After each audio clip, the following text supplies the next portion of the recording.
I'm here with Member of Parliament Iqbal Mohammed, who is the first independent MP in 107 years in Dewsbury and Batley in Yorkshire.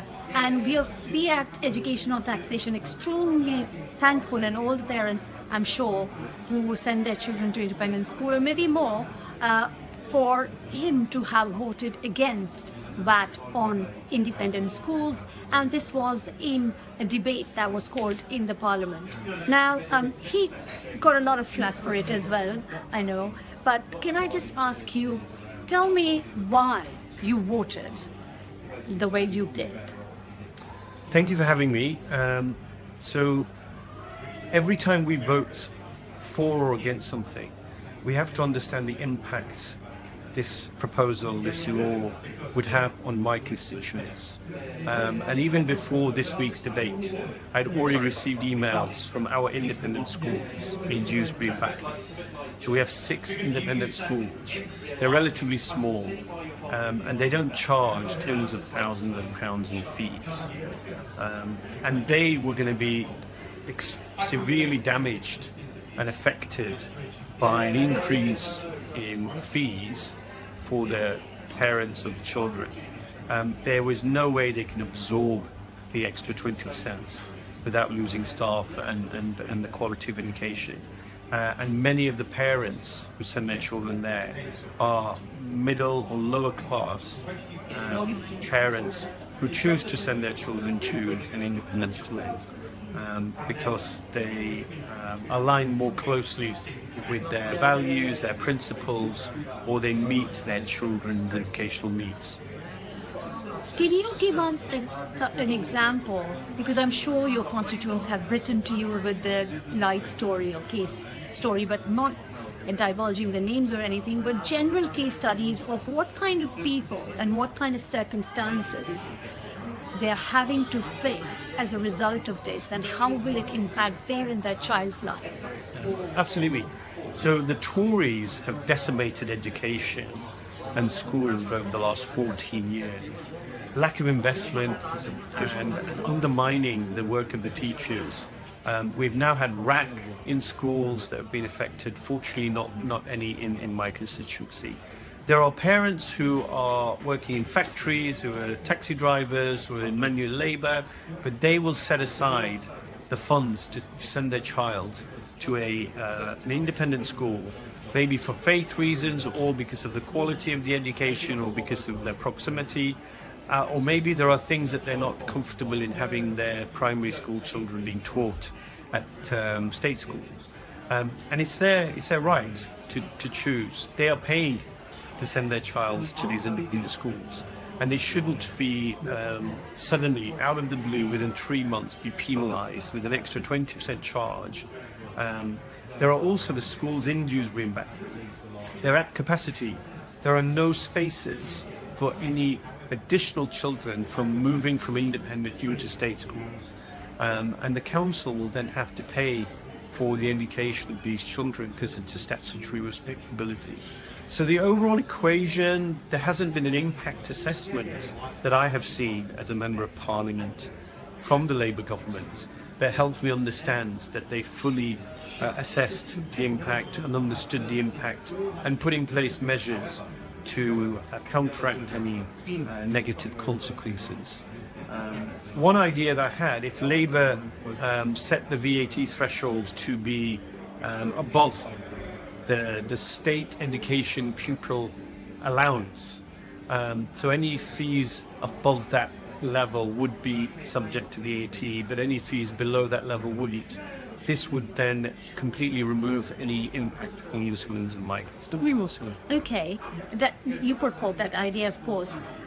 But if I was to become a devil's advocate and ask you, so what would you say to people who say that we have given private schools that are run like businesses subsidies for long enough, and now because they are businesses, they should pay the rates like a business?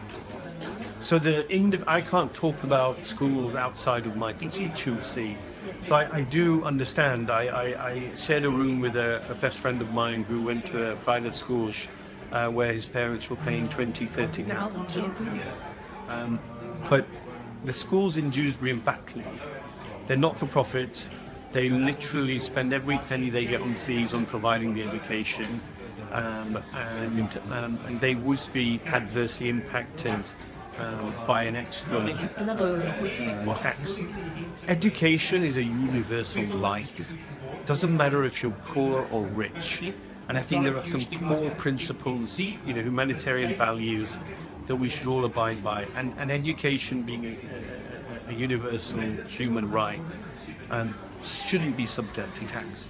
The parents who pay expensive private school tuition, their income has already been taxed. And to then tax it again, I don't know.